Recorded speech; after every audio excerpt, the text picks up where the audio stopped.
पंडित जी, इसे सीखने के लिए किसी विशेषज्ञ या गुरुओं की आवश्यकता होती है? उस साधना में आप जब बैठेंगे तो ऐसी शक्तियाँ आपको दिखाएंगे। ये जो बाबा लोग बोलते हैं ओम ह्रीम क्लीम चामुंडाई, इतनी दिव्य शक्ति है कि उसकी एक झलक मात्र से आप बेहोश हो जाएंगे। नहीं इंस्टाग्राम में इस तरीके से ओ यार, इंस्टाग्राम में नहीं मानता। इंस्टाग्राम में तो हम काल्पनिक रूप से बैठ के ये कर सकते हैं, लेकिन प्रैक्टिकल व्यवहारिक करके बताओ। ज्ञान मुद्रा है क्या एक्चुअली? हम सहस्त्रार से जब कुंडलिनी के माध्यम से वो जब चढ़ाएंगे चक्र को आगे, चाकू मारने के लिए प्रशिक्षण की जरूरत नहीं है। नहीं मेरे को उठाया, आपको मारना है चाकू, प्रशिक्षण नहीं लूंगा, मैं मार दूंगा। जिनकी राहु और केतु खराब दशा में बैठा है उनको एक तंत्र योग लगता ही। एक कार्य अपने ये भी सुनिए कि जो तांत्रिक होते हैं नरक जाते हैं। जितने भी इंस्टा में फर्जी वीडियो बना रहे हैं, इसको तैरा न जा सके वही करनी है। नमस्कार, मैं हूं त्रिपाठी और आप देखना शुरू कर चुके हैं एस्ट्रो शाइन का स्पेशल पॉडकास्ट कॉस्मोरा। और कॉस्मोरा में आज हमारे साथ दो अजीब उशान शख्सियत हाजिर है। सोनवानी जी हैं, बड़े कौलाचार्य। सोनवानी जी, आपको बहुत बहुत स्वागत। और हमारे साथ प्रश्नों का सिलसिला लेकर के विनू जी एज इट इज हाजिर हैं। तो विनू जी, आपको बहुत बहुत स्वागत। चलिए तो प्रश्नों का सिलसिला शुरू करते हैं। आज का जो मसला है वो मसला है भूत प्रेत पिशाच, डर भय, रात अंधेरा, रुद्राक्ष माला, मौत, स्वर्ग नरक, ढेर सारे प्रश्न। मेरा ख्याल है इतने सारे प्रश्न विनू जी लेकर बैठे हैं कि आपको बहुत मजा आएगा। विनू जी, तो सबसे पहले आपका स्वागत। और प्रश्नों की जो आपने लिस्ट रखी उसका पहला प्रश्न। मेरे पास प्रश्नों की लिस्ट में तो बहुत सारे प्रश्न हैं। जी जी। उसमें पहला प्रश्न ये है कि तंत्र क्या होता है? आज के जमाने में हर कोई तंत्र की बात करता है, तो सबसे पहला सवाल कि तंत्र क्या है? मैं तंत्र के लिए स्पेशल आचार्य हैं, कौलाचार्य हैं, बड़े तंत्राचार्य हैं। आपको बता दूं कि परिचय के मोहताज नहीं। और हमारे इस कार्यक्रम की सबसे बड़ी खासियत यह है कि हम अपने क्रेडेंशियल से कोई समझौता नहीं करते। मतलब हमारे यहाँ जिन्हें हम तंत्राचार्य कहते हैं वे वास्तव में तंत्राचार्य होते हैं और जिनके पास में एक लंबा अनुभव होता है। तो चलिए मैं ये प्रश्न सोनवानी जी से करता हूँ। महाराज, आप बताएं कि तंत्र क्या है? धन्यवाद त्रिपाठी जी। एक्चुअली में तंत्र, मंत्र और यंत्र, तंत्र कुछ विशेष वस्तुओं के द्वारा संग्रहित करके उसको विधि में प्रयुक्त सामग्रियों के द्वारा प्रयोग किया जाता है, वो तंत्र है। मंत्र वैदिक हो सकता है, पौराणिक भी है, तांत्रोक्त भी है। उस स्वर पाठ किया जाता है जो संस्कृत के अच्छे जानकार हैं, व्याकरण को समझते हैं, स्वर अनुस्वर को समझते हैं, इनकी उच्चारण अच्छा है, क्योंकि ये सब मंत्र देववाणी है संस्कृत। उससे जो उत्पन्न शब्दों को मंत्र कहा गया है। और एक होता है यंत्र। यंत्र अपन मकान बनाते हैं, मकान बनाने के पहले अपन आर्किटेक्ट से एक नक्शा लिया जाता है, उसी नक्शा पे उसकी निर्माण तय होता है। वैसे जस्ट लाइक सेम ये यंत्र, यंत्र भी वो देव के स्वरूप है। वो कौन सा देव का शक्ति कहाँ कहाँ बैठी हुई है, ये वहां यंत्र में पूरा उसका उल्लेख होता है, वो यंत्र है। चलिए फिर ये दूसरा प्रश्न आता है कि जैसे जो इंद्रजाल के मंत्र होते हैं जो संस्कृत में नहीं होते हैं, जो आमतौर पे बैगा यूज करते हैं, है ना, इन्हें मंत्रों की श्रेणी में रखा जा सकता है? नहीं, मंत्रों की श्रेणी में से नहीं रखा जा सकता, क्योंकि ये इंद्रजाल एक टोटका है। पहले पुराने प्राचीन युग में किसी को नजर लग गया तो बाल, कौड़ी, नमक, मिर्च लेकर माताएं ऐसे 7 बार वार करके अग्नि में डाल दिया जाता है। इसमें किसी मंत्र की सहायता की जरूरत नहीं। ये अपने आप में एक पावरफुल तंत्र है इंद्रजाल। हाँ, अपने आप में तो पावरफुल तंत्र, मतलब एक विधान है, उस पूरा इंद्रजाल एक पूरी परंपरा है जिसके अनुसरण करके एक हम अच्छे कल्याण के काम कर सकते हैं और समस्याओं का निराकरण भी किया जा सकता है। हम उसमें सब गर्भ बांधने का, गर्भ खोलने का, बच्चों सब सारी चीजें उसमें देखिए, साबर भी है जी, तांत्रोक्त भी है, कहीं कहीं पौराणिक है, कहीं कहीं वैदिक। सारी यंत्रों का एक संग्रह है जिसको महाइंद्रजाल या इंद्रजाल के नाम से जाना जाता है। हाँ। उसमें टोने टोटका भी है, यंत्र मंत्र भी है। ये इसमें एक इंद्रजाल नाम की कोई जड़ी होती है? इंद्रजाल तो एक वनस्पति है जो पौधों समुद्र में पाया जाता है। अच्छा, उसका क्या काम होता है? उसको ऐसा एथेंटिक उसकी कहीं वो नहीं है, लेकिन पौराणिक मान्यता है कि इंद्रजाल रखने से वो नाम जैसा नाम हो गया ना इंद्रजाल। तो देखिए, हर चीज की क्रिया का प्रतिक्रिया है तो उत्पन्न है। तो एक अपने आप में एक वनस्पति है, समुद्र में रहता है।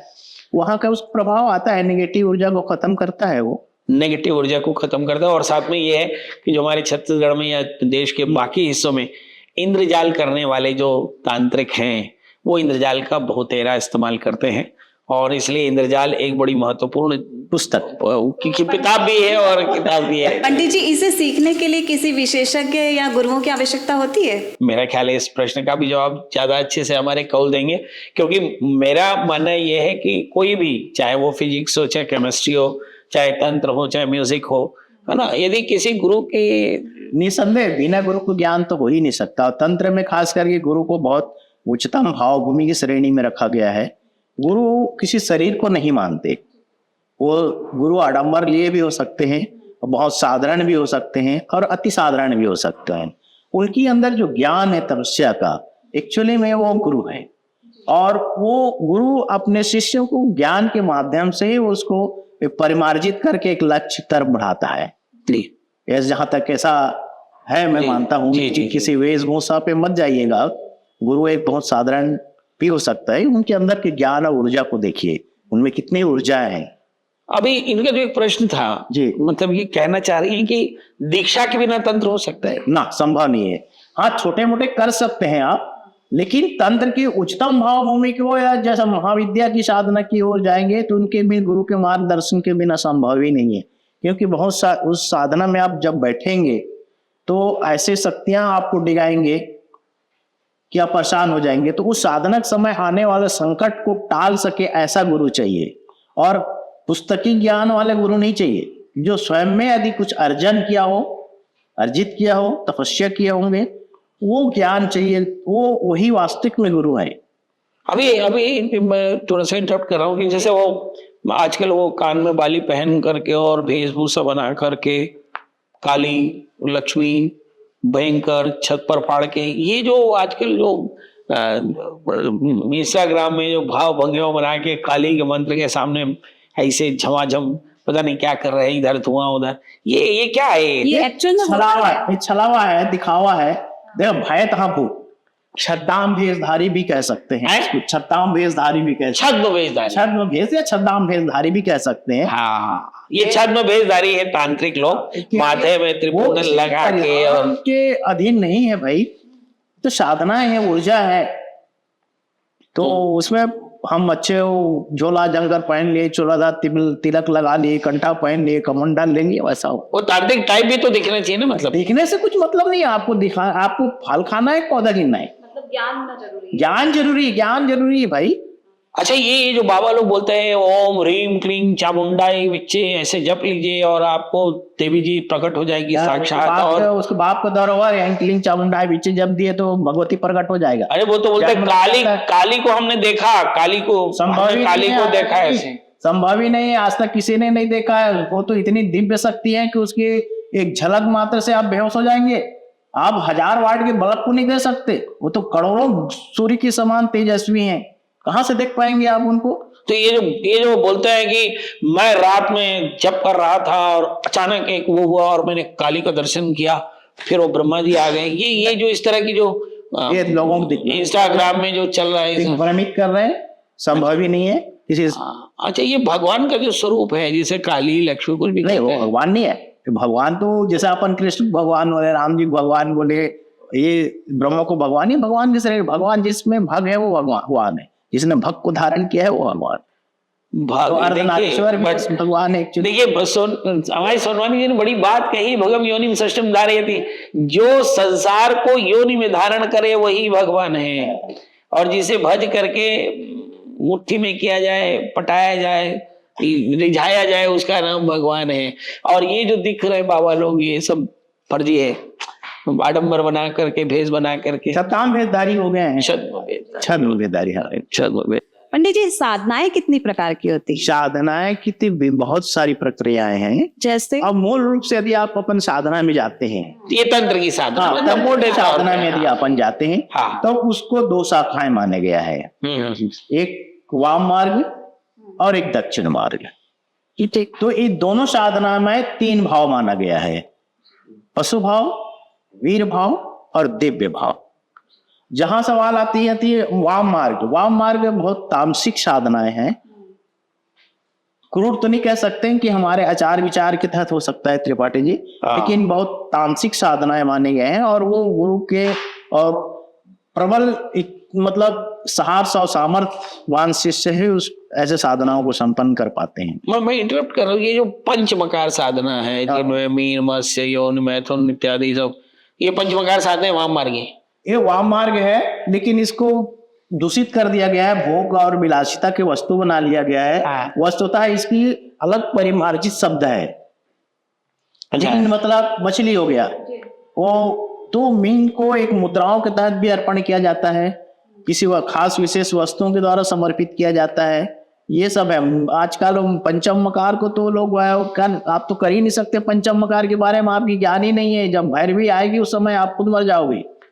एग्जैक्टली ये जो पंचमकार साधनाओं के बारे में भैरवी साक्षात आती है और तो पंचमकार में माध्यम किया जाता है, यक्षिणी साधना, तंत्र पिशाच। पंचमकार में आप माध्यम किसको बनाओगे? जी देखो किसको बनाओगे? तो आपकी सहचरी भी चाहिए, जिसे भैरवी बोलते हैं जी। वो भैरवी पत्नी के काम करती है, और बिना भैरवी के आप पंचमकार साधना कर ही नहीं सकते, वहीं पे विकृत हो जाएंगे, वहीं पे मर जाओगे कुरच छत्तीसगढ़ी में। क्यों तिवारी? हाँ, मतलब जो पंचमकार साधना है इसमें एक कौल होता है, एक भैरव होता है, एक भैरवी होती है, और योनि मुद्रा होती है, और योनि मुद्रा में मांस और मध्य और मीन रख करके योनि की पूजा होती है, और इस योनि में मांस और मध्य का सेवन करके भैरव जो है उन्मत्त हो करके और मंत्र का जप करता है और काम साधना करता है। और ध्यान ये होता है कि उन्मत्त होकर जब वो काम साधना करता है, मगर उसका चित्त जो है वो काम में नहीं होकर के मंत्र में एकाग्र होता है, और वह अनवरत मंत्र की साधना करता है इसी काम की अवस्था में, और ये चरम अवस्था में सिद्धियों को प्राप्त करता है, ये भगवान शिव की शिवत्व को प्राप्त करता है। ये पंचमकार साधना जैसा कि कहा ये जटिल है, इसके लिए एक एकाग्र भैरव और भैरवी की आवश्यकता होती है, एक शुद्ध कौल की आवश्यकता होती है। मगर आजकल जैसा कि कहा सोनवानी जी ने कि अब ये केवल भोग का साधन मात्र रह गया है, तो इसलिए मुझे ऐसा लगता है कि भोग से परे जो पंचमकार साधना है उसका रूप बदल दिया है, जैसा कि मैं समझ पा रहा हूँ जी। क्योंकि उसका ये कहा गया है कि जब हमारे शरीर से ऊर्जा बाहर होगा, सहस्त्रार्थ में पहुंचेगा, तो खेचरी मुद्रा एक मुद्रा होती है, जीव को उल्टा करके उसका रसपान किया जाता है, वो अवस्था वो अमृत है। तो ये साधनाएं कौन कर सकते हैं? जिनमें सामर्थ्य होगा और सामर्थ्यवान गुरु होगा, वो सामर्थ्यवान शिष्य ढूंढ लेगा। नहीं, इंस्टाग्राम में इस तरह की तो ओ यार, इंस्टाग्राम में नहीं मानता। वो इंस्टाग्राम में तो हम काल्पनिक रूप से बैठ के ये कर सकते हैं, लेकिन प्रैक्टिकल व्यवहारिक करके बताओ। खेचरी मुद्रा की चर्चा ये हाथ की मुद्राएं हैं, हाथ में 24 प्रकार की मुद्राएं का वर्णन या उल्लेख किया गया है। जी जी। आप लोग पंडित हैं, कर्म से भी पंडित हैं और जन्म से भी पंडित है, तो प्राण प्रतिष्ठा जब किया जाता है तो ललिहान मुद्राओं से प्राण प्रतिष्ठा किया जाता है। ललिहान मुद्रा समझेंगे तभी, पुस्तक में लिखेंगे आपको, ललिहान मुद्रा से प्राण प्रतिष्ठा कीजिए। ये ललिहान मुद्रा है क्या एक्चुअली? ऐसे है, इस मध्य की 2 उंगलियों से अक्षत लेंगे इसमें। यंत्र में ये यंत्र है। अब इसमें आप लोग प्राण प्रतिष्ठा ललिहान मुद्राओं से करनी है। ललिहान मुद्रा से तो आप बैठेंगे और इसमें अक्षत लेंगे दाहिने हाथ से। हाँ, दाहिने हाथ और से, बाएं हाथ से, और बाएं हाथ से और जीभ ऐसा रहेगा। मंत्र आपका वाचिक जाप चलेगा। ओ वांग रिंग रंग यम रम लम वंग वाचिक हो गया। ये 500 करेंगे आप। 500 जाप करेंगे। आपको बाहर रहेगा काली के समान, तो आप चिल्ला नहीं सकते, बोल नहीं सकते। हाँ, ये ललिहान मुद्रा में ये ललिहान मुद्रा में प्राण प्रतिष्ठा की जाती है। ये बड़ी बात है। और प्राण प्रतिष्ठा ललिहान मुद्रा के माध्यम से किया, यंत्रों की प्रतिष्ठा। और देव खेचरी मुद्रा से रसपान किया जाता है, जैसा स्वादन, जैसा रसपान जैसे कहते हैं अमृत। जब ब्रह्म सहस्त्रार्थ से जब कुंडलिनी के माध्यम से जब चढ़ाएंगे चक्र को आगे, जो आप पंचम मकार की बात कर रहे थे, पंचम मकार तो ये खाने पीने के साधन हो गए, मछली है खा गए, दारू पी गए, औरतें भोग लिए, ये वो नहीं है। एक्चुअली में इसका यौगिक क्रियाओं से संबंध है, जो साधना की ऐसा चर्चा योग्य बातें नहीं है, बहुत गूढ़ रहस्य है, तो कर्म तो करना भी नहीं चाहिए। आदरणीय, और आपने पूछ दिए तो मुझे जो जानकारी है बता रहा हूँ। यह एक विशुद्ध रूप से यौगिक क्रिया है, जो आपका बिंदु चक्र जगह ऊपर जाएगा सहस्त्रार्थ में, और वहां से जब क्षरण होगा तो जीव को खेचरी मुद्रा के तहत उसको उल्टा कर लेते हैं और उल्टा करके और पान किया जाता है, उसे अमृत का रस पान किया जाता है। तब साधनाओं में सिद्धि मिलती है। ऐसा नहीं, साधना इतनी आसान नहीं रह गया है, और आजकल साधना के लिए तो अनुकूल जमीन भी नहीं है, सब जगह तो बहुत सारे दोष लगते हैं। मतलब भैरव भी चाहिए, भैरवी भी चाहिए। भैरव तो आप बन जाएंगे, साधना कर रहे हैं तो आप तो भैरव हो ही गए, तो भैरवी आपको चाहिए उसके लिए। क्योंकि जब आप घट स्थापना करेंगे, जो शक्ति पात्र स्थापना करेंगे, शक्ति पात्र को भैरवी ही करेगी, और वो भैरवी जो 16 साल की होगी, जो अविवाहित,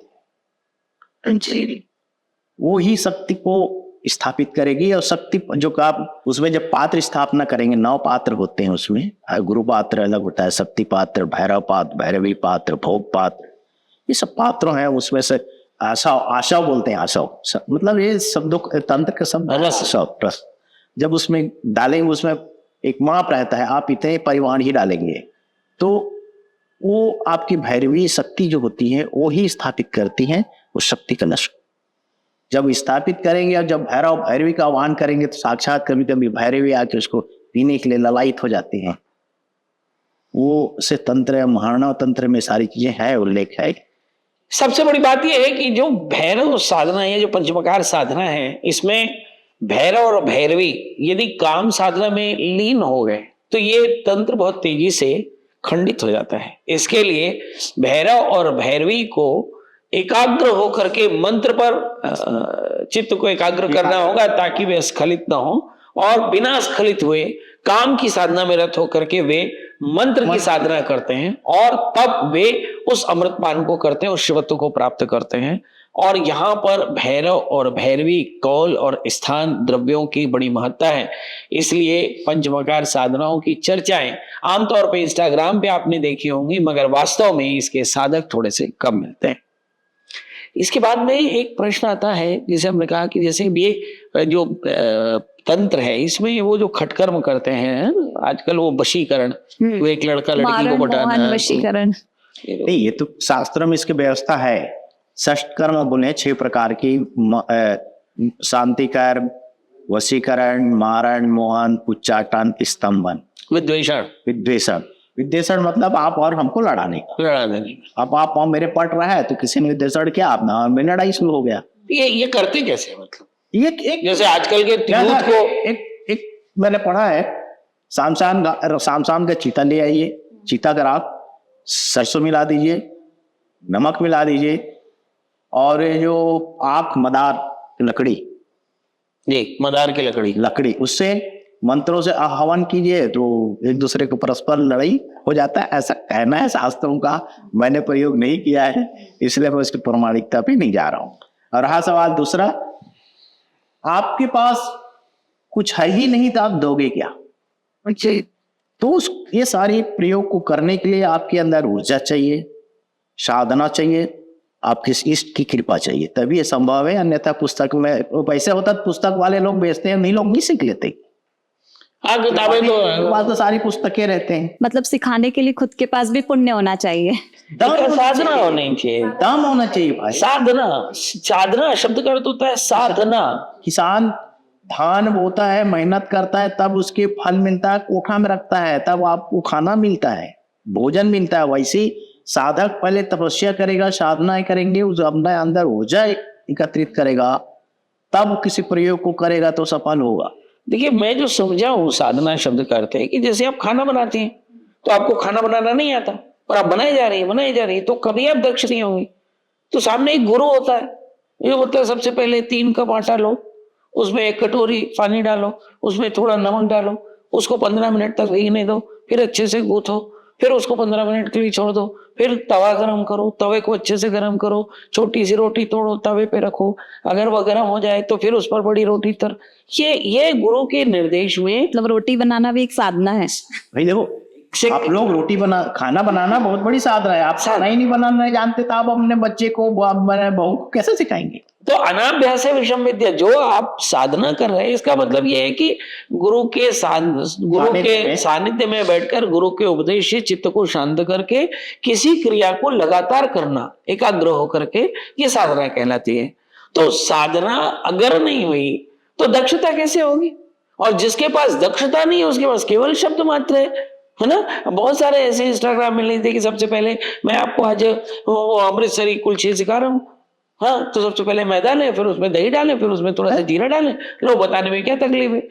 अब उनको आप फॉलो करिए, नरक में जाएंगे। आपका वो ना वो कुलचा बनेगा ना रोटी बनेगी। वो असल में वो खुद को ही नहीं आता है, उसे पता ही नहीं है, अनुभूत नहीं। तो ये एक थोड़ी सी परेशानी है जो मुझे ऐसा लगता है कि आजकल इंस्टा के जो लोग हैं, ओछी प्रसिद्धता पाने के लिए, अपने आप को वाई करने के लिए ये सब कहा जा सकता है। वास्तविकता ये है कि ये सब बहुत जटिल चीजें हैं, जटिल क्रिया है। तंत्र मार्ग में चलना तलवार के दुधारू है।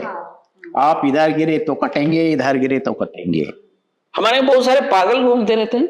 हमने सुना है कि वे तांत्रिक थे और तंत्र साधना में उलझ गए और फिर पागल हो गए। मतलब तंत्र जो है वो चित्त की एकाग्रता की चरम अवस्था है। यहाँ पे आप भ्रम में फंस करके और पागल भी हो सकते हैं, मर भी सकते हैं। हमारे एक बहुत अच्छे साधक थे, पता नहीं उनके अंदर में बैर आया और वो साधना करने लगे और मेरा ख्याल है 3-4 दिन साधना किए, वही उनका सर फट गया। ये तो मैंने अपने जीवन में देखा कि लोग बैर के कारण भी तंत्र साधना कर रहे हैं। आजकल वास्तविक प्रत्यक्ष नहीं लड़ सकते, इसलिए आप प्रत्यक्ष लड़ने के प्रयास करते हैं। और दूसरे शब्द मैं भी कह सकूं, त्रिपाठी जी, चाकू मारने के लिए प्रशिक्षण की जरूरत नहीं है। नहीं, मेरे को उठाया, आपको मारना है चाकू, प्रशिक्षण नहीं लूंगा, मैं मार दूंगा, लेकिन उसको इलाज करेगा सर्जन। उसको स्पेशलिस्ट की जरूरत है। उसको इलाज स्पेशलिस्ट ही करेगा और दवाई देगा, एमडी की दवाई देगा। तो ये गलत काम करने के लिए कोई प्रशिक्षण की जरूरत नहीं है। तो कभी कभी कोई किसी ने कुछ कर दिया, हो सकता है उसका ग्रह नक्षत्र खराब हो, जैसा त्रिपाठी जी लोग तो बताते हैं, जानते हैं, वो है ज्योतिष। हाँ, ज्योतिष जो सूर्य नक्षत्र ग्रह, हम तांत्रिक ये मानते हैं जिनकी राहु और केतु खराब दशा में बैठा है, उनको ये तंत्र प्रयोग लगता ही है। हाँ। और इसका मतलब ये हुआ कि जिसको राहु केतु खराब हो, दशा महादशा है कुछ है, उसको आप हल्का सा भी मारेंगे ना, जोर से लगे, गंभीर लगे। हाँ पंडित जी, षष्ठ भाव का जो राहु है वो जरूर नजर दोष पैदा करता है। में भी हो सकता है, तीसरा भी हो सकता है, तृतीय, छठे, 8वें बैठ गया। हाँ, इसका मतलब ये हुआ कि यदि आपकी जन्म कुंडली ने राहु लग्न में तीसरे, छठवें भाग्य स्थान या 11वें स्थान में बैठा हो, या लग्नेश, तृतीयेश, पंचमेश, भाग्येश या एकादशी इसके साथ बैठ जाए, तो आपके ऊपर में बहुत तेजी से तंत्र हो सकता है। अच्छा, एक कहानी अपने ये भी सुनिए कि जो तांत्रिक होते हैं नरक जाते हैं। नहीं तो वो नरक जाते नहीं, उसको जाने का माध्यम चुन लेते हैं। देख, जाते नहीं है। हाँ। वो तो मालूम है कि मैं अच्छा करूंगा तो मुझे अच्छा परिणाम मिलेगा, गलत करूंगा तो मुझे गलत परिणाम मिलेगा। तो मैं गलत करूंगा तो उसका अंततः तो मेरे उसको भुगतान तो करना पड़ेगा ना। परंतु पंडित जी, तांत्रिक मेनली इसीलिए बदनाम होते हैं कि वो गलती करते हैं। नहीं, वो तंत्र के पास जा रहा है, तांत्रिक के पास जा रहा है, तो वो गलती करेगा। वहां पे आपको रोकना चाहूंगा। हाँ। तांत्रिक का कोई दुश्मन नहीं है, ना कोई गलत करता।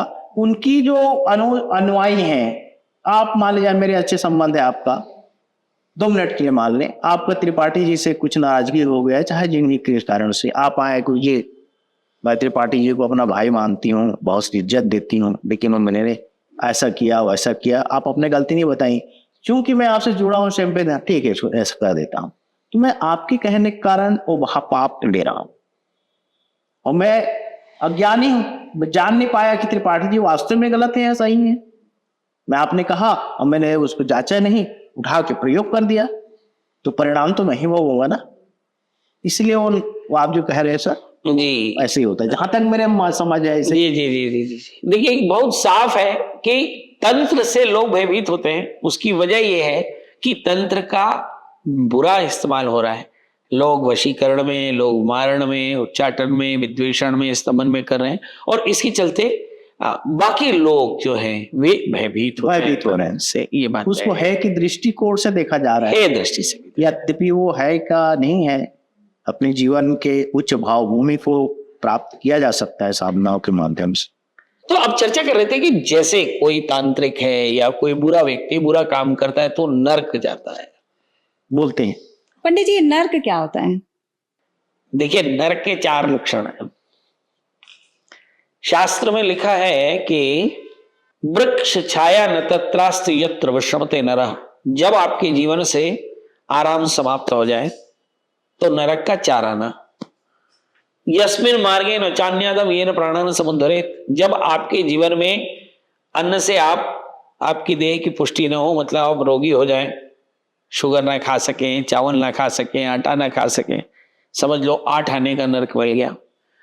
और न जलम दृश्यते क्वापि तृष्टोति विवेत। जब आपकी तृष्णा शांत न होती हो तो 12 आने का नरक। और तप्यन्ते द्वादशादित्या प्रलयांति यथा खग। और आपके अंतःकरण में शांति ना हो तो समझ लेना 16 आने का नरक है। हमारे यहाँ पे 21 महाभयानक नरक माने गए। पंडित जी, ये रौरव नर्क क्या होता है? रौरव नरक क्या होता है? ये जितने भी इंस्टा में फर्जी वीडियो बना रहे हैं ना, ये सब रौरव नरक में जाएंगे। मतलब जब आपके जीवन में मिथ्यापवाद हो, जो इंस्टा में बैठ करके फर्जी बवाल काट रहे हैं, इनको यमराज के नरक में जैसे एक गन्ना पेरते हैं ना, वैसे घानी में गन्ना पेर करके और इनका रस निकाल करके और जो इंस्टा देख रहे हैं उनको पिलाया जाएगा, क्योंकि भरमाया गया है। हाँ, तो ये रौरव नरक है। एक्चुअली गन्ने की तरह जहां पापी को पेरा जाता है, रस निकाला जाता है, उसे रौरव करते हैं। और ये इसलिए होता है क्योंकि यहाँ पर जीव जो है वो मिथ्या भाषण करके अपने जीवन को चलाता है, झूठ बोलकर लोगों को बुद्धू बना करके। ये रौरव नरक की चर्चा आप इसलिए कर रहे होंगे क्योंकि इंस्टा में सारे ही रौरव नरक के जो पार्टनर हैं, पार्टिसिपेंट हैं, वो आ रहे हैं, वो है ना, और यही भूत प्रेत बनेंगे। ये जितने इंस्टा में है ना, ये सारे भूत प्रेत बनेंगे। ये जीते जी प्रेत भी है और मरने के बाद भी प्रेत बने, क्योंकि ये झूठ के अलावा और कुछ नहीं, इनके जीवन में ज्ञान है ही नहीं। हाँ पंडित जी, वैतरणी नर्क क्या होता है? अपन गरुड़ पुराण में सुनते हैं वैतरणी नदी। हाँ, मैं बहुत पढ़ा हूँ वैतरणी, वही तरण्याम ज्ञायते, जिसको तैरा न जा सके वैतरणी है। तो ये जितने लोग झूठ, छल, ठगी, फरेब, ब्रह्महत्या, जीव हत्या करते हैं, वे सारे के सारे वैतरणी में गिरते हैं। आगे चल करके लिखा वितरणम दानम प्रोक्तम वैतरणी। इस वैतरणी से तरने का तरीका क्या है कि वितरणम यानी डिस्ट्रीब्यूशन ऑफ योर इनकम। कि जैसे बहुत अच्छी मर्सिडीज से उतर करके जब आदमी ठेले पे जाता है तो आप उसकी हैसियत देख लीजिए। वो रिक्शे वाले से प्राण तो ले लेता, 80 रुपए नहीं, मैं 50 ही दूंगा। इस सब वैतरणी में जाने वाले हैं। बार्गेनिंग करनी चाहिए। डिस्ट्रीब्यूशन माना जो आपके सबॉर्डिनेट है वो आप पर आश्रित है और आप उसे बार्गेन करेंगे, इन्हें आप उसे नहीं देंगे या आप उसका शोषण करेंगे। दानम, अब लोग दान भी करते हैं तो लिखवा देते हैं सावित्री बाई की याद में, तो ये दान कहाँ हुआ? ये तो अहंकार की तुष्टि हुई। देखिए, शास्त्र में लिखा दियते इति दानम, और दान करते समय हमेशा इस बात का ध्यान रखना चाहिए कि जिसे आप दें वो कभी भी आपका उपकार न माने। ठीक है, आजकल जो 10 रुपए देते हैं रिसेप्शन में वो छुपा कर देते हैं, और जो 1000 रुपए देते हैं वो दिखा रख देते हैं। ये दोनों ही दान नहीं है, क्योंकि जो 10 रुपए दे रहा है वो शोषण कर रहा है, और जो 1000 रुपए देकर प्रदर्शन कर रहा है वो भी दान नहीं है। जो एक व्हील चेयर देते हैं और उसमें 100 लोगों की फोटो खिंचाते हैं, एक बुके में 20 लोगों की फोटो खिंचाते हैं, ये दान नहीं। जो धर्मशालाओं में नाम लिखा देते हैं, ये दान नहीं, ये सिर्फ प्रदर्शन है, ये अहंकार का प्रदर्शन है। वैतरणी नदी से तरना है तो दान ऐसे करें कि कभी भी देने वाले को पता न चले, इसलिए गुप्त दान करना चाहिए।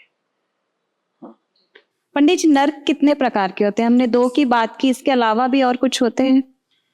देखिए, हमारे यहाँ पे 84 लाख नरक होते हैं, उसमें 21 महाभयानक नरक होते हैं। रौरव, महारव, कुर्मल, पूत, मृतक, संघात, लोहितोष, सविश, संप्रतापन, तपन, आवीज, काकोल, वैतरणी, तो जैसे अंधतामिश, लोह, शंकु, ऐसे 21 महाभयानक नरक है। और एक एक नरक जो है वो अनेक प्रकार की जटिलताओं से रचा हुआ है। तो ये नरक है, और ये जो पापी जीवों को प्रताड़ित करने के लिए, उनके पापों के निकर्ष के लिए यमराज ने जटिलता से बनाए हैं जी। पंडित जी, ये भी कहा जाता है जिंदगी है, स्वर्ग यही है, नर्क यही है, इसका क्या मतलब है? देखिए, जो स्वर्ग नहीं है वो नरक है। स्वर्ग यही है, नर्क यही है। मैंने बताया कि जो स्वर्ग नहीं है वो नरक है, और जो नरक नहीं है वो स्वर्ग है ना। तो हमारे यहाँ पे नरक की परिभाषा मैंने बताई कि जब आपके जीवन में आराम खत्म हो जाए, जब आपके तृष्णा शांत न हो, जब आपके अंदर में अंतःकरण में शांति न हो, आपके अंदर में हमेशा मन अशांत रहता हो, आप हमेशा रोगी हो, तो ये 4 लक्षण नरक के हैं। इसका मतलब है ये 4 लक्षण जब आपके जीवन में ना हो तो आप स्वर्ग में हैं।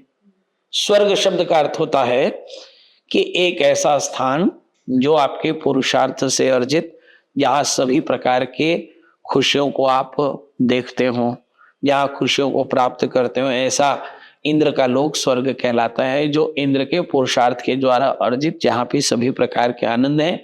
और इसे आप यावत पुण्य, ध्यान रखिएगा, ये स्वर्ग क्या है?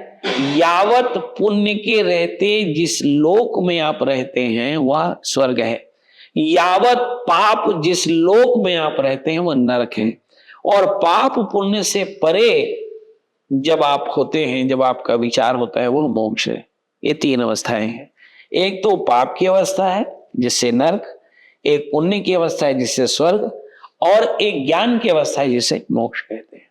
पंडित जी, इसके पास स्वर्ग के भी प्रकार होते होंगे?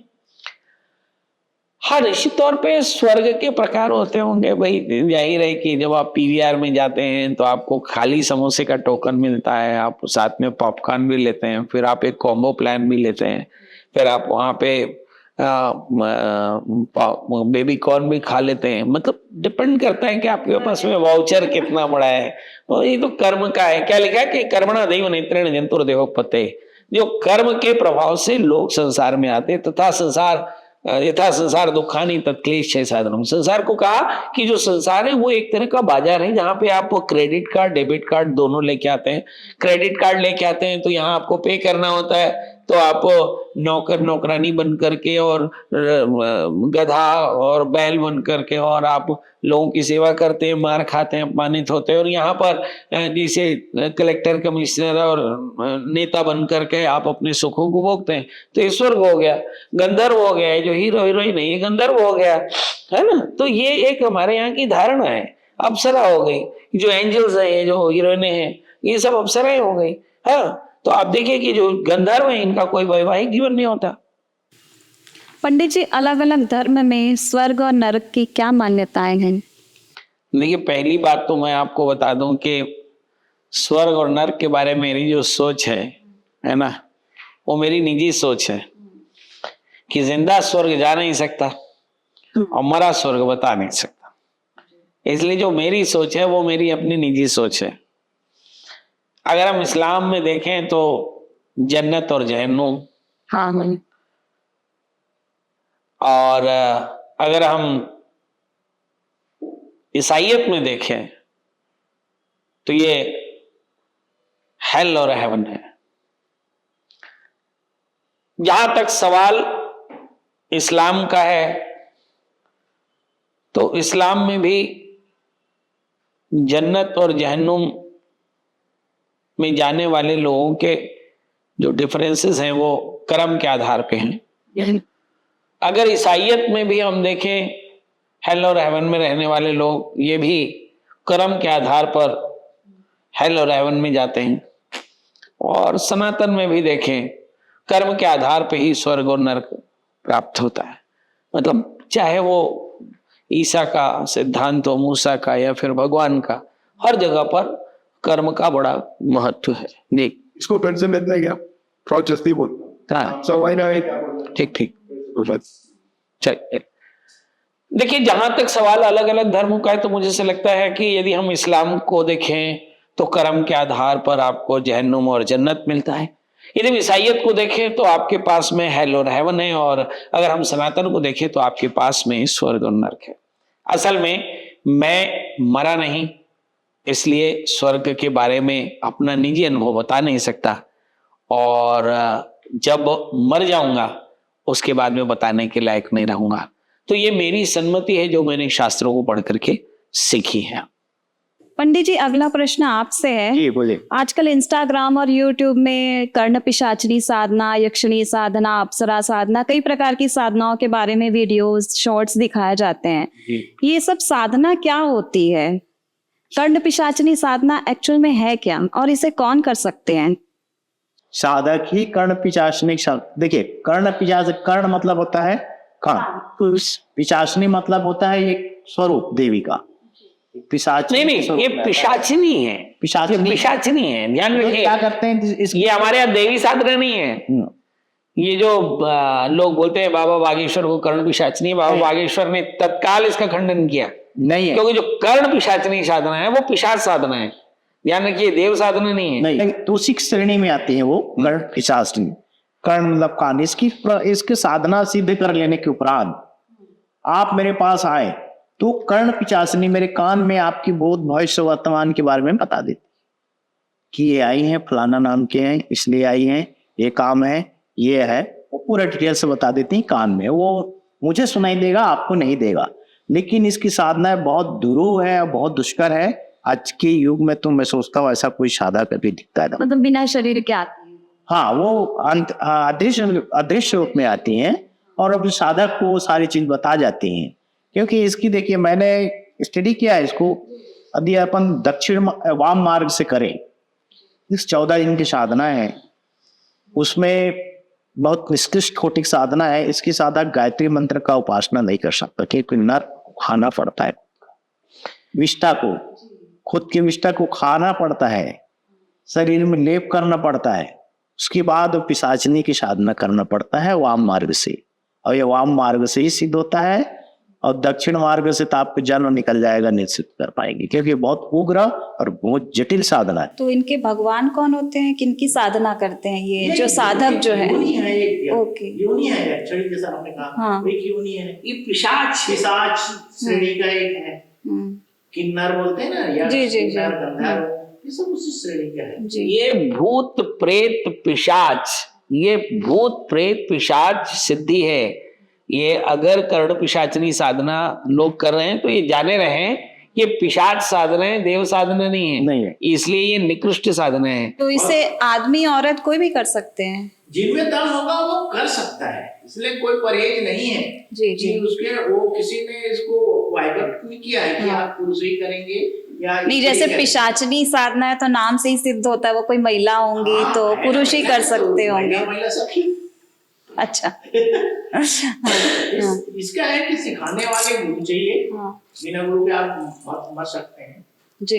पागल हो सकते हैं। कुछ देर पहले हमने कहा कि अधकचरा क्या खतरनाक होता है, और जहाँ उग्र साधना की बात आते हैं तो इसमें आजमाना नहीं चाहिए।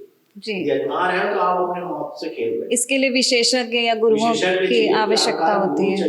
जी। तंत्र जितने भी हैं ये योगी गुरु के देख रेख में ही करना चाहिए। किताबों से पढ़कर, यूट्यूब देखकर, या जो भी आजकल जो मीडिया है, सोशल मीडिया है, इनसे देखकर आप ये सब चीजों में मत जाइए। नहीं, आजकल तो यूट्यूब में चलता है, इसे 14 दिन करे और ये हो जाएगा ऐसे। उसमें कितने लोग ऐसा हुए जो सिद्ध हुए हैं, बताइए। देखिए, जो लोग ना मेकअप करके, बैठ करके, लिपस्टिक पोत करके और ये जो व्याख्या करते हैं, आप इनसे पूछिए कि इन्होंने साधना कितना क्या है। ये मेरे सामने 45 मिनट एक आसन में बैठ जाए, साधना तो बहुत बड़ी बात है। 45 मिनट एक आसन में बैठ जाए, है ना, ये पिशाच साधना है। मेरे साथ ये बैठे हैं, इनको चैलेंज है, एक रात मेरे साथ इस स्मशान में बैठे, प्राण त्याग देंगे। ये केवल बताने वाले लोग ही, वो खुद के निजी कोई अनुभव नहीं है। निजी कोई अनुभव नहीं है, निजी कोई साधना नहीं है। बता दी आप, मैं बैठा हूँ, मैं महाक रहा हूँ, मेरे अंदर क्या चीज है क्या चीज नहीं होता आप देख नहीं पा रहे हैं। हो सकता है किताबी ज्ञान बता रहा हूँ। ये दिल्ली मुंबई के जो लड़के ऐसे बड़ी बिंदी लगा करके ये जिंदगी में अपने बाथरूम में कॉकरोच नहीं देख सकते, ये तंत्र की साधना क्या करेंगे? तंत्र एक बहुत गूढ़ रहस्य है, गूढ़ विद्या है, जो समान लोगों से बहुत जटिल है, और जो इनको पा गया है वो दूसरों को नहीं बताएगा।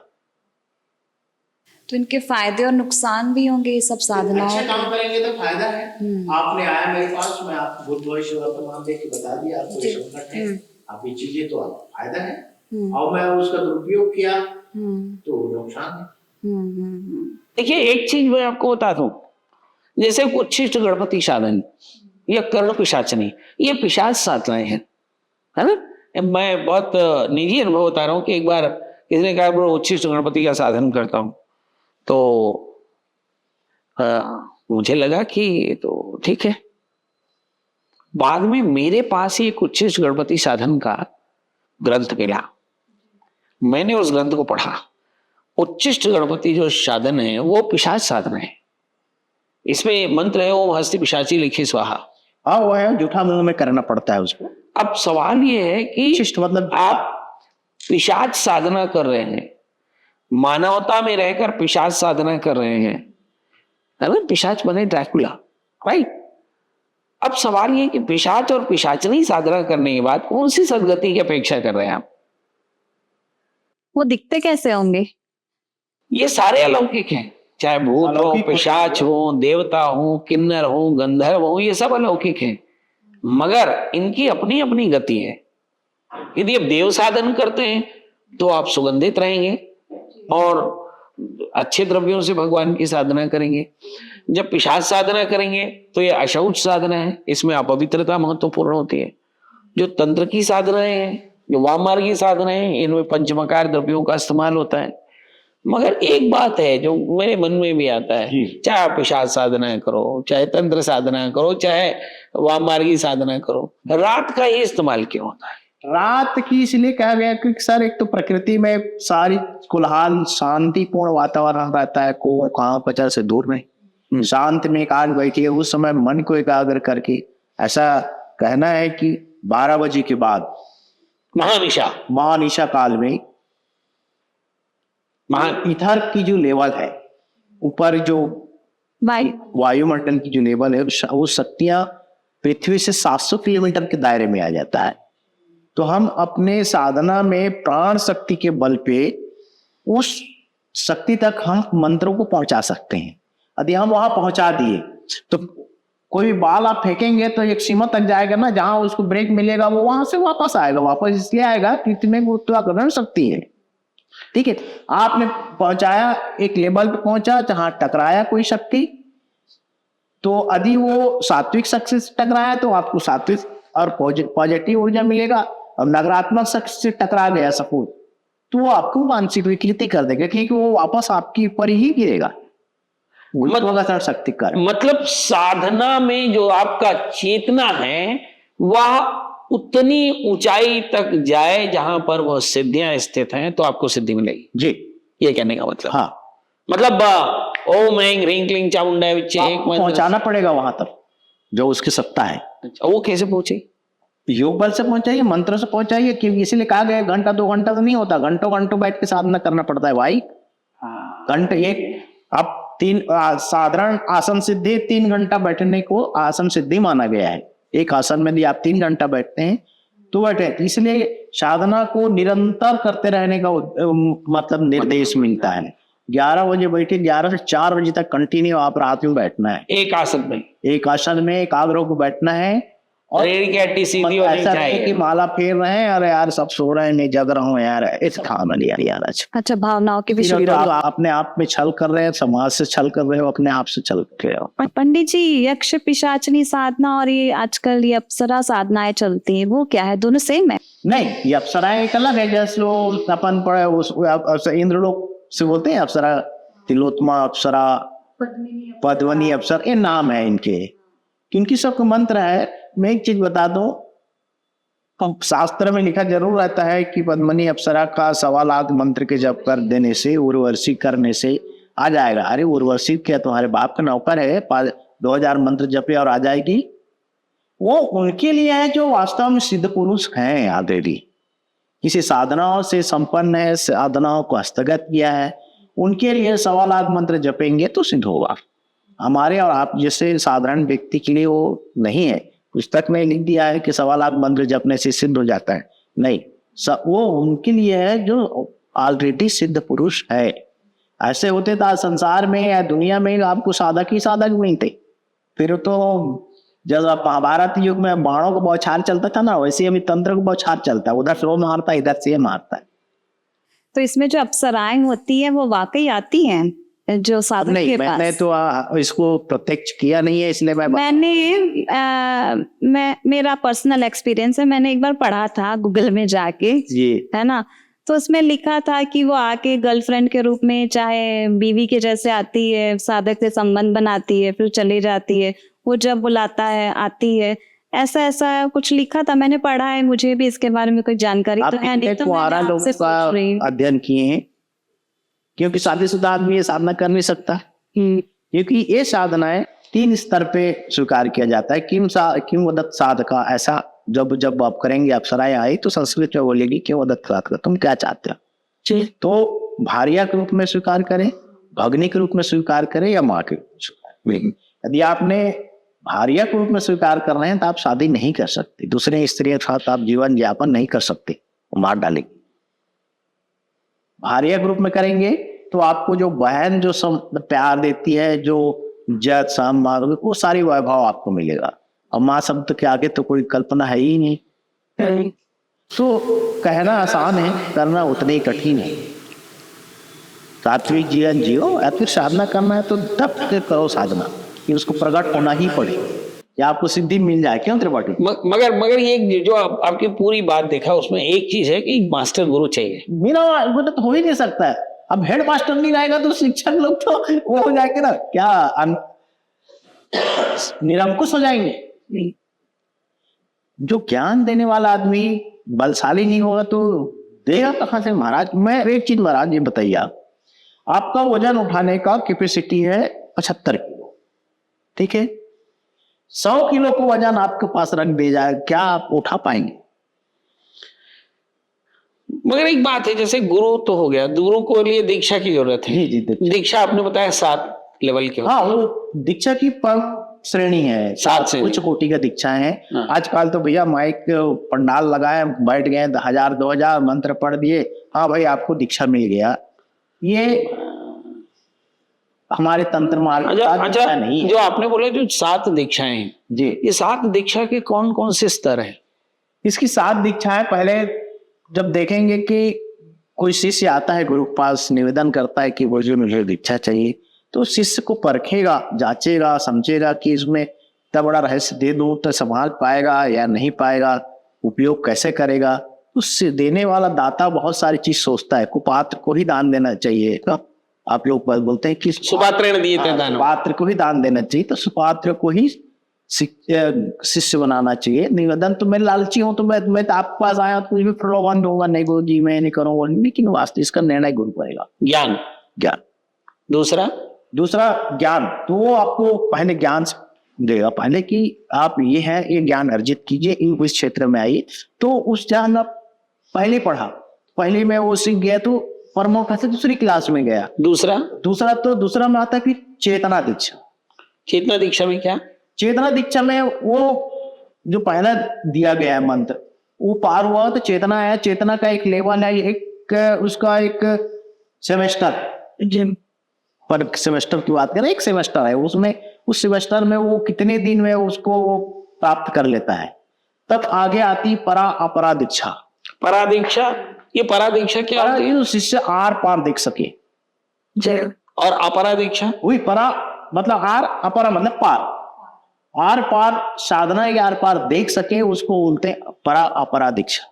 सम्यक दृष्टि, हाँ, पूरी दृष्टि में। हाँ, सम्यक दृष्टि, या तो कह सकते हैं, या तो दूसरे शब्द में अध्यात्म शब्द में सम्यक दर्शन, हाँ कह सकते हैं, है ना।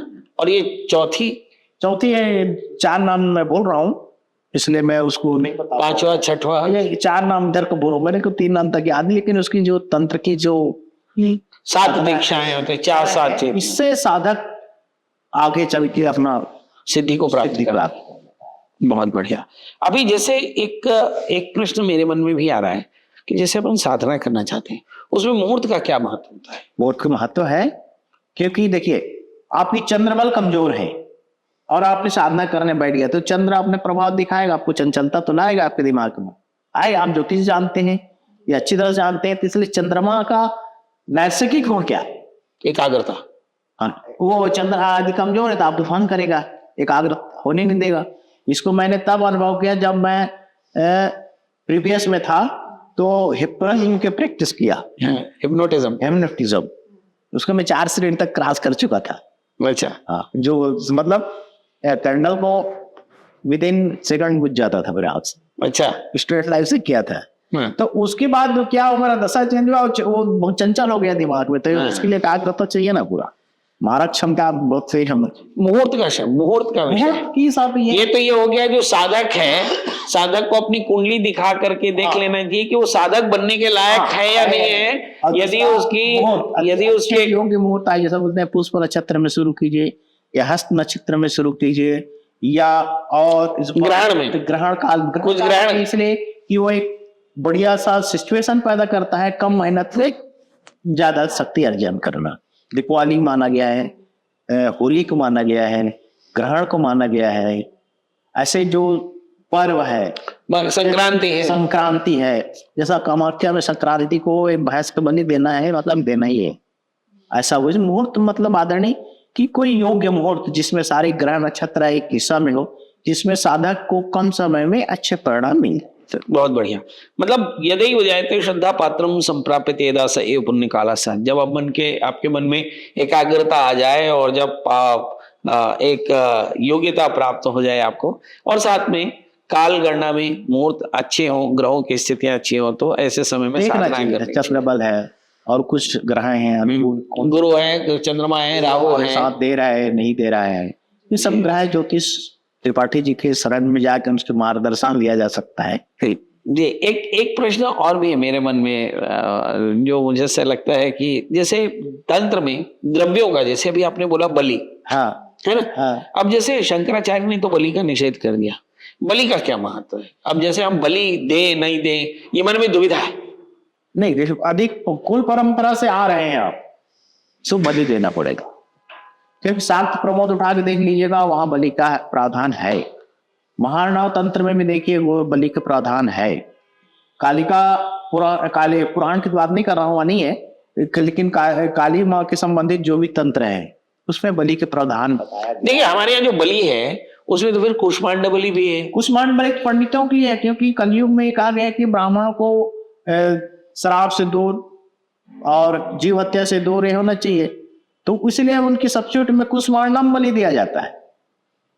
उसको माश बलि भी बोलते हैं, माश बलि भी बोलते हैं। माश मछली जैसा वो वेस्ट बंगाल में चले जाइए, वो बिना मछली के कोई पूजा उनकी नहीं। उस उड़द की दाल, उड़द की वो उसमें होता है आदरणीय, जब आप शमशान शव साधना करने जाएंगे तो वो जो शव से संबंधित जब पीठ न्यास करेंगे, पीठ पूजा करेंगे वहां पे, वो समय जो शक्तियां वहां आएगी वो अलग अलग किस्म की आती है। कौन शक्ति क्या मांगते हैं, एक तो आपको मालूम है ना, मेरा मालूम है। जैसा मान लीजिए वो ऊंट का बलि मांगा, तो अपने साथ आपको वैदिक रीति में साथ विधान है, मतलब इसके या तो फिर जौ का आटा से वोट बना के बलि देना होता है, कुछ साधना में मसूर की दाल बना के उसको बलि देना पड़ता है, किसी में गेहूं का आटा, ऐसा उसकी साधना उसमें दिया हुआ है। मतलब ये है कि यदि आप भैंस की बलि या गाय की बलि ना देना चाहें, जो कि हमारे लोगों के लिए थोड़ा सा विचलित कर देने वाला विषय, तो ऐसी स्थिति में आप अन्नों के अन्यों के वो बना करके और आप बलि दे सकते हैं, सब्सिट्यूट दे सकते हैं, मगर बलि आवश्यक है। शास्त्र बिना बलि के तो यार, बिना बलि के देखिए बलिदान, उसको बिना बलिदान के तो आप कुछ कर ही नहीं सकते। चाहे स्वार्थ के बलिदान दो, चाहे और किसी का बलिदान दो, चाहे ईट का बलिदान दो, तभी आपको स्मारक तैयार होगा। तो बलि तो है, बलिदान तो देना पड़ेगा भाई। अतृप्त जो अतृप्त आत्मा है। तो जैसे जन्म का समय जो रहता है और मृत्यु का समय भी एक निश्चित होता है, अगर उस दरमियान ना होके अगर वो अकाल मृत्यु प्राप्त होता है, उन्हीं के साथ ऐसा होता होगा?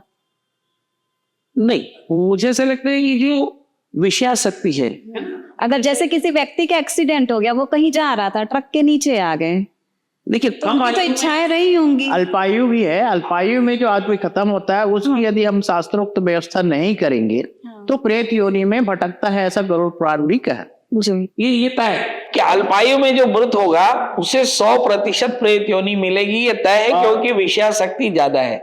जैसे कि हाँ, किसी चीज में इच्छाएं, जैसे आप लोगों की प्रबल इच्छाएं रहती हैं, कोई चीज नहीं मिले तो आप लोग रोदन कर देते हो, नहीं हमको तो चाहिए। तो वैसे वो एक स्वतंत्र सत्ता है जो मानवेतर शक्ति से 50 गुना ज्यादा बलशाली होता है। क्योंकि उसमें तीन चीज नहीं, वो उसमें वायु तत्व ज्यादा होता है, इसलिए अदृश्य है। वायु तत्व ज्यादा रहता है और आकाश तत्व, दो ही तत्व उनमें विद्यमान होते हैं, इसलिए मनुष्य की ताकत से 50 गुना ज्यादा उनकी ताकत होती है। पर देह नहीं होता है। हाँ। और ये विनोद पिशाच और प्रेत में क्या अंतर है? मुझे से लगता है कि जो प्रेतत्व है हर जीव की अंतिम गति है, कि जब वह वायु रूप हो जाता है तो प्रेतत्व हो जाता है, पर जब उसकी इच्छाएं क्रूर और अतृप्त होती हैं तो पिशाच योनि में चला जाता है। तो ये प्रेत ही पिशाच योनि में चले जाते हैं, राइट। और अनंत काल तक जब इनकी मुक्ति ना हो तो ये भूत योनि में चले जाते हैं। तो ये भूत प्रेत पिशाच ये तीन अलग अलग प्रकार की कैटेगरी है। मरने के तत्काल बाद प्रेतत्व, अगर उसे कोई मुक्ति न कराए तो भूत योनि, और अगर उसकी अतृप्त आकांक्षाएं क्रूर हो और जिससे वह लोगों का बुरा करने लगे तो पिशाच योनि में चले जाते हैं। और पंडित जी, भूत हमारे आसपास है, जैसे बोल दिए किसी को भूत पकड़ लिया, ये कैसे पता लगता है? जी ये विषय इनका है भाई। उनकी देखिए भूत दो टाइप का है। एक तो स्वाभाविक रूप से पकड़ा, वो स्वाभाविक रूप से कब पकड़ेगा, जैसे उनकी स्थान पे आपने कुछ गलत हरकत कर दिए या उनको छेड़ दिए, तब वो आपके ऊपर क्रोधित होकर आक्रमण करे। वो स्थान अलग अलग कहीं बोलते हैं कि पीपल उसमें बबूल के झाड़ में रहता है, कोई बोलते हैं बोयर के झाड़ में रहता है, कोई बोलते हैं इमली के झाड़ में रहता है, ऐसा। तो मेरा एक प्रश्न, आपने भूत देखे? नहीं, वो तो अदृश्य, मैंने कहा ना, ये भूत वायु तत्व से संबंध है, इसलिए वो दिखेगा नहीं। हाँ, लेकिन उनमें इच्छाएं रहते हैं, इच्छा शक्ति का जैसे कोई भी रूप धारण कर सकता है, लेकिन वो तभी दिखेगा जब आप उसके वहां देखो, दारू भट्टी के पास आप बैठेंगे और कहोगे मुझे नशा हो जाएगा, तो हाउ कैन बी पॉसिबल? नशा होगा आपको? नहीं होगा। तो नहीं पर मेरी बात सुन लीजिए पहले। आप दारू भट्टी के पास बैठ के आप एक कल्पना करो मुझे नशा हो जाएगा, तो नशा नहीं होगा, उसको पीने के उपरांत ही आपको नशा होगा। नहीं मेरा कहना है कि मैं दारू भट्टी बगल में हूँ, ये पता मेरे कैसे चलेगा? अरे तो आप जाओगे तो दारू भट्टी बिक रहा है, लोग खरीद रहे हैं, पी रहे हैं, मार रहे हैं नशा में। अब मैं रात का समय हूँ। रात के समय मत जाए, आप जिस समय बिकता है उस समय जाइए ना। अब वैसी प्रकार भूत को देखना ही है, तब भूत देखने का उसके निर्धारित स्थान शमशान साधना कीजिए, मसान जागरण के साधना कीजिए, वह दिखेगा आपको। तो ऐसा ही नहीं है, हाँ महसूस किया हो, देखा नहीं हो। और आपने पंडित जी? देखिए मेरा ऐसा मानना है कि जितनी भी बुरी शक्तियां हैं और जितनी अच्छी शक्तियां हैं उसको आप स्मेल कर सकते।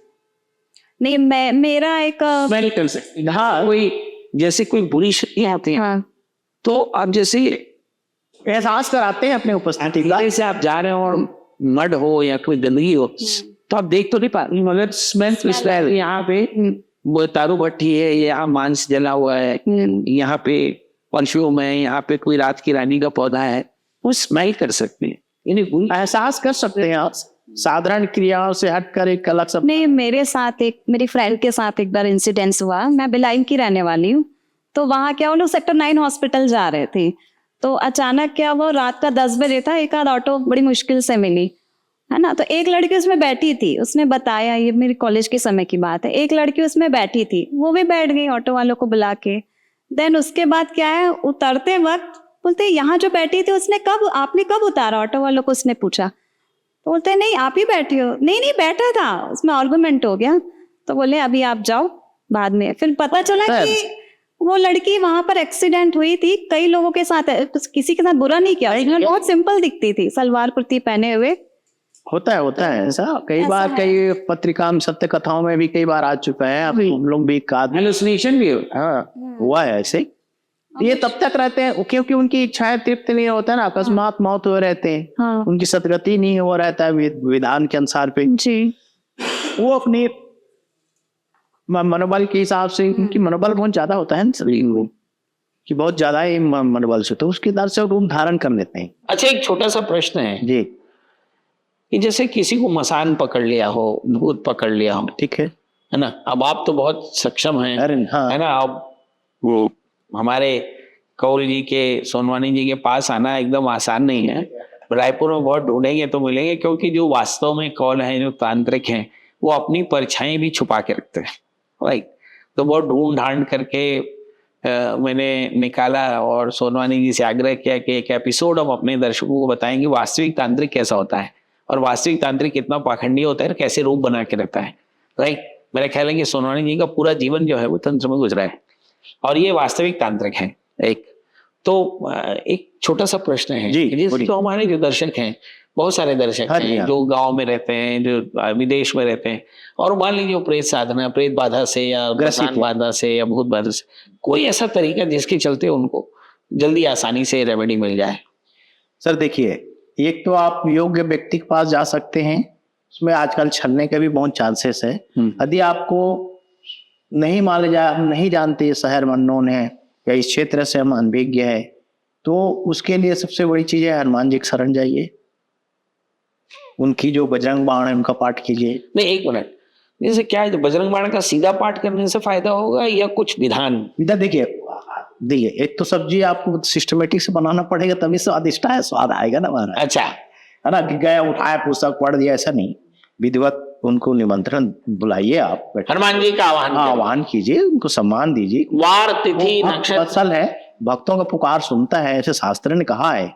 तो आपका पुकार जरूर उन तक पहुंचाइए, श्रद्धा से पहुंचाइए, लगन से पहुंचाइए, और जब तक वो नहीं निकल जाता तब तक आप उनके शरण में रहकर बजरंग बाण का पाठ कीजिए, हनुमान चालीसा का 108 बार पाठ कीजिए। दुर्गा सप्तशती यदि आदि आता है तो ठीक है, नहीं तो दुर्गा सप्तशती का भी पाठ आप करा सकते हैं।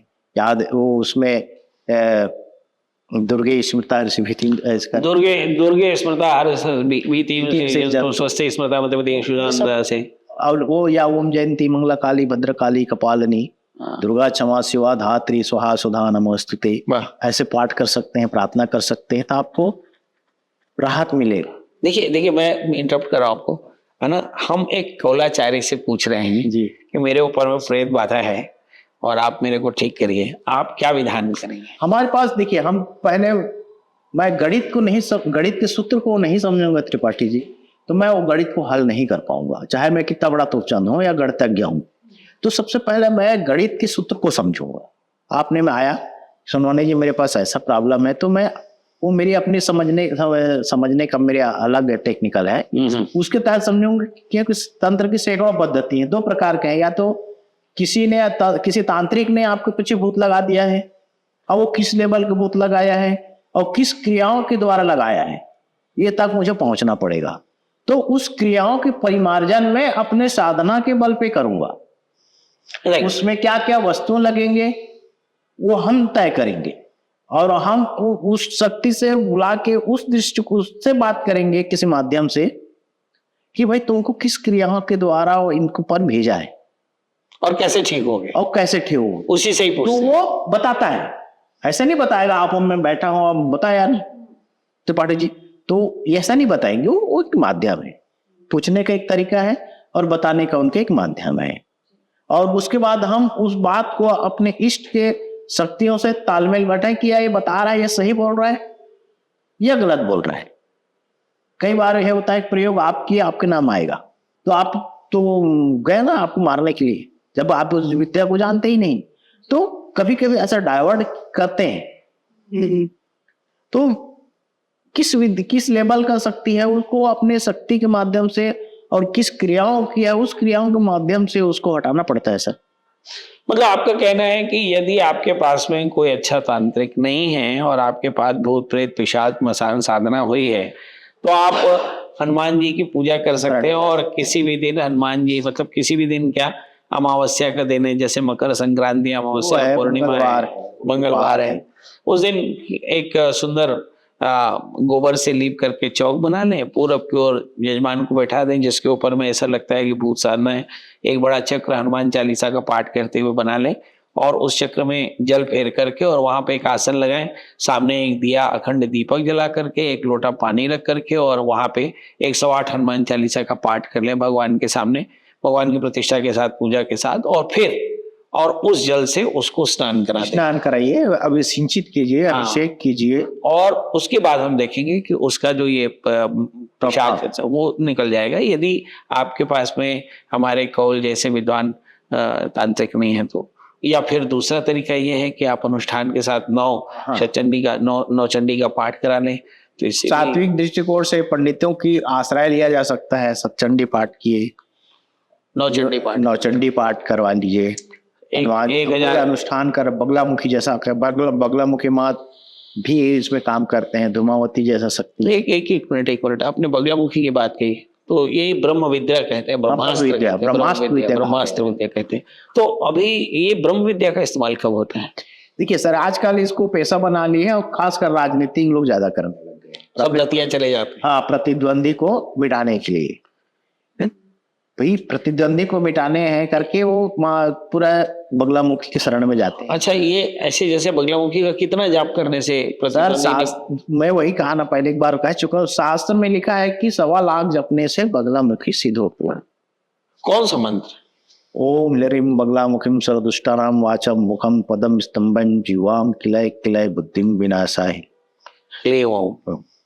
ओम ह्रीं बगलामुखी सर्वदुष्टानाम वाचम मुखम मदमस्तंभय जीवांग किलय किलय बुद्धिम विनाशं निर्मग। इसका दो है कि उदामनाएं से जपेंगे तो आपको फट लगाना पड़ेगा। अच्छा। या पूर्वामनाएं से जपेंगे आप तो उसमें फट नहीं लगता। हाँ, पंडित जी, एक प्रश्न है मेरा इस बीच। तो ये जो साधना करते हैं, जैसे आपने राजनीति की बात करी हमने, तो ये जो साधनाएं हैं पर्टिकुलर टाइम विशेष तक की हेल्प करती होगी कि हाँ, उसकी एक मर्यादा है। देखिए, 2 आदमी लड़ रहे हैं हम, चाहे मैं पूजा कराऊं या ना कराऊं, एक का विजय तय है और एक का पराजय तय है। तो हम जो निर्मल समझता है अपने आप को, वो जाता है चलो यार कुछ करा लो, पाठ करा लो, पूजा करा लो, लेकिन जीत तो एक ही क्या होना है, कुछ है ना। तो ऐसा है, ठीक है, शास्त्र में विधान दिया हुआ है, माँ भी देखती है ना किसी किस्मत में क्या लिखा है। हाँ, हमने तो सारे के सारे सभी लोग पूजा पाठ, हाँ, डेमोक्रेट का है वो रहते, सारे के सारे यही कर लेते हैं। एक दोनों पार्टी तो कराते हैं ना, सब कराते हैं, लेकिन वही पता है, कुश्ती में जब उतरते हैं पहलवान तो एक ही पहलवान जीतता है। एक मिनट है, कौन सा पहलवान जीतता है? जो बलवान होगा, ताकतवान होगा। नहीं, ये तांत्रिक का जवाब नहीं है। भाई जो पैतराबाज होगा, बलवान होगा, वही तो जीतेगा यार। तो वैसी इसमें भी भाग्य भी साथ देता है। ऐसा नहीं है कि मैं पूजा ही पाठ कर लिया और परम गति को प्राप्त कर लिया, ऐसा भी संभव नहीं है। उसकी भाग्य भी साथ देता है, कर्म भी साथ देता है। ऐसा मेरा मानना है। महाराज, आप लोग तो राजनीतिक के क्षेत्र में भी आप लोगों को दखल है। अच्छा, ये बताइए, आपके पास में अभी कोई इलेक्शन में आए कि नहीं? मैं बंद कर दिया हूँ, पहले करता, बहुत शौक था पहले। अच्छा, आप ऐसा कोई अनुभव जिसमें मतलब आपने कुछ ब्रह्म विद्या का इस्तेमाल किया है? नाम नहीं बताऊंगा मैं, रायपुर में। नहीं, कोई अनुभव जैसे आपके जीवन में अनुभव हुआ है। क्या किया था आपने? और उसको लिए मैं बगला धूमावती प्रयोग किया। धूमावती का प्रयोग कैसे किया था आपने? उसकी देखिए, उसकी जो प्रयोग करने का, या तो ज्येष्ठा नक्षत्र में करने का सबसे ज्येष्ठा शुरू करते हैं अपन, हाँ, और ज्येष्ठा में ही खत्म करते हैं। हाँ, वो अनुष्ठान हो गया।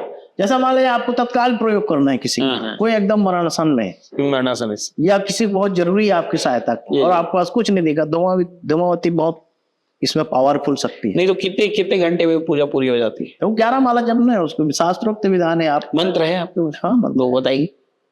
सावर मंत्र में अलग है। नहीं, वैसे जो आप जपते हो वो बताइए। मैं तो धूम धूम दो ठाठा जपता हूँ, और सावर मंत्र भी होली में जपता हूँ।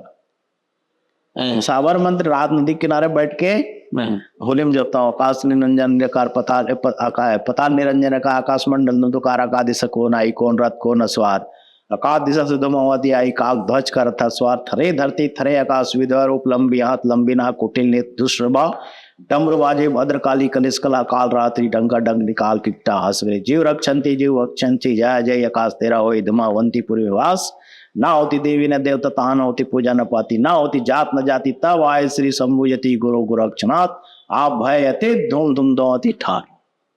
ये सावर मंत्र है, और रात में वही जपते हैं हम। ये श्मशान में, शमशान में हो चाहे नदी किनारे। आजकल शमशान में सब सारे अड्डाबाज हो गए, गांजा वाले लोग नहीं जाते, नहीं जाते, घुसने नहीं देते, घुसने नहीं देते। बहुत बढ़िया। अच्छा, कभी आपने शव साधना की है? शव साधना, ये शव साधना क्या है? मतलब शव साधना बहुत जटिल साधना है महाराज। आजकल तो जला देते हैं तो शव कहाँ मिलेगा। शव लेने गए तो लाठी मारेंगे, पुलिस एक्टिव हो गया तो गंगा नदी और नर्मदा नदी और बड़ी बड़ी जहाँ नदियां हैं वहाँ वो जो बोलते हैं ना, ये हरियाली के समय का जो बाढ़ आते हैं, उसको कौन सा आषाढ़ महीना, हाँ, मतलब उसमें जो शव मिल जाए उसे साधन, बाढ़ आते हैं, कई शव ऐसे होते हैं जो स्वाभाविक रूप से लावारिस होते हैं। लवारिस होते हैं। तो वहां तो साधु जो जानते हैं वो रात भर बैठ कर देखते रहते हैं ऐसे, कब शव आएगा, कब शव आए, उस शव को खींचते हैं, नहलाते हैं, उसके विधान है, पूजा पाठ करते हैं, बहुत सारे बहुत ज्यादा कर्मकांड से गुजरना होता है, बहुत ज्यादा अदम्य साहस की जरूरत है, उसके सीने में बैठ के मंत्र को जाप करना पड़ता है। बहुत सुंदर। चलिए, तो बहुत बहुत आभार हमारे कॉल सोनवानी जी का, हमारी जो गेस्ट रही, हमारी जो होस्ट रही वीनू जी का, आपका बहुत बहुत धन्यवाद। और ये था कॉस्मोरा पॉडकास्ट, जो एस्ट्रोशाइन का स्पेशल पॉडकास्ट है, और इसमें हम अलग अलग विषयों के गुणी जनों का एक पॉडकास्ट रिले करते हैं, और इसमें हम सच और मिथकों की जांच करते हैं। हम ये देखते हैं कि अलग अलग विषयों में जो मिथ्स हैं उनके पीछे की सच्चाई क्या है, और इस पूरे पॉडकास्ट को जारी करने का मकसद एक अवेयरनेस है, और ये किसी भी प्रकार से किसी को दुखी करने या प्रताड़ित करने या किसी को आहत करने की कोशिश नहीं है।